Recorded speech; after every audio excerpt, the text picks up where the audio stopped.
Almost everyone on the planet has touched this sport at least once. Millions dream about going pro. Only a microscopic number ever do. And no, the gap isn't just skill. It's the body. At the top level, football isn't a game anymore. It's survival. And the players who last are built like they're preparing for battle. So today, we're breaking down the physical pillars of an elite footballer and rating each one, because talent without the right body gets exposed fast. Let's start with the most ignored weapon, endurance. You've seen this moment before. Late in the match, everyone's bent over, hands on knees, lungs on fire. Then there's that one guy still making full-speed runs like it's kickoff. That's not luck. That's conditioning. If your legs die, your technique dies with them. Elite players aren't just skilled, they're engines that refuse to shut off. Look at players like Luka Modric, nearly 40 years old, still covering insane distance while younger players are cramping up. That doesn't happen by accident. But here's the mistake most players make. They think long, slow running is enough. It's not. Football is chaos, explosions, pauses, sprints, recovery, repeat. If you only train at one speed, the game will rip you apart the moment it accelerates. To build real match fitness, mix your speeds constantly. Short jogs, sudden sprints, brief walks, max effort bursts followed by controlled recovery. Train your body to recover fast, because the player who recovers first controls the next moment. Next up, strength, the kind that actually transfers to the pitch. This isn't about looking jacked, it's about being unmovable. At high levels, weak bodies don't survive contact. Muscles protect joints. Strength protects careers.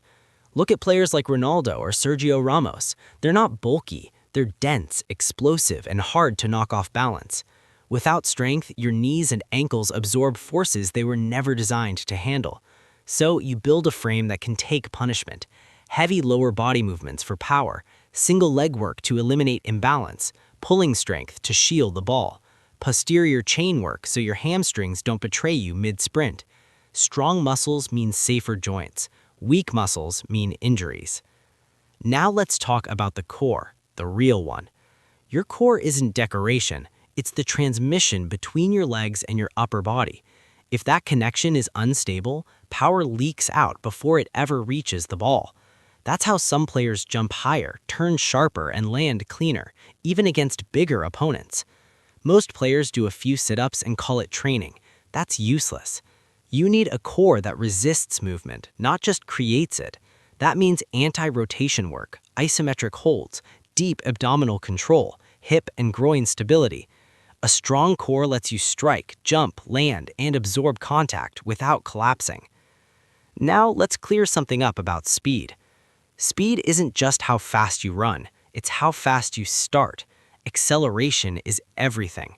The first step beats defenders, not top speed. Watch players like Mbappe.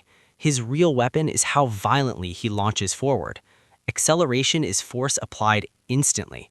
To build it, short, explosive sprints, resistance work that teaches you to drive into the ground, jumps that develop horizontal power, directional drills that force fast decision-making. Football is won in the first 3 steps. Make those steps aggressive. Speed without agility is wasted. Agility is deception.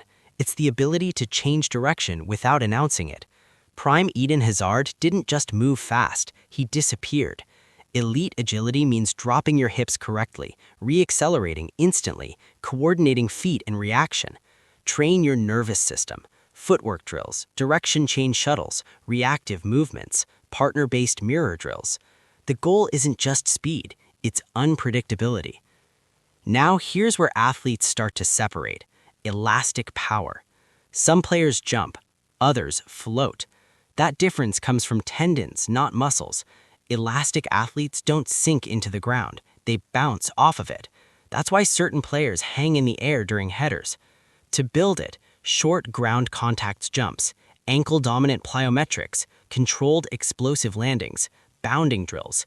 You want your body to behave like a spring, not like a sponge. But here's the truth no one likes to talk about. If you can't stop, you can't play. Deceleration is what protects your knees, Most non-contact injuries happen when players fail to absorb force.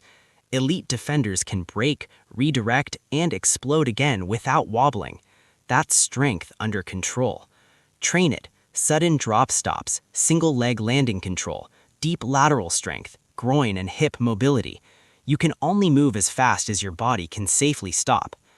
Finally, the most important pillar of all, mentality. This one doesn't get a score. It breaks the scale. You can have perfect genetics, elite speed, and insane strength, and still fail if your mindset collapses under pressure. Being a footballer isn't just physical, it's discipline. Eating right when you're tired, sleeping when distractions call, training when conditions suck. Longevity monsters like Zlatan didn't last because of belief alone. They outworked boredom. Most players quit when progress slows. The few who make it turn consistency into a weapon. Start here. Kill mistakes quickly. React, reset, move on.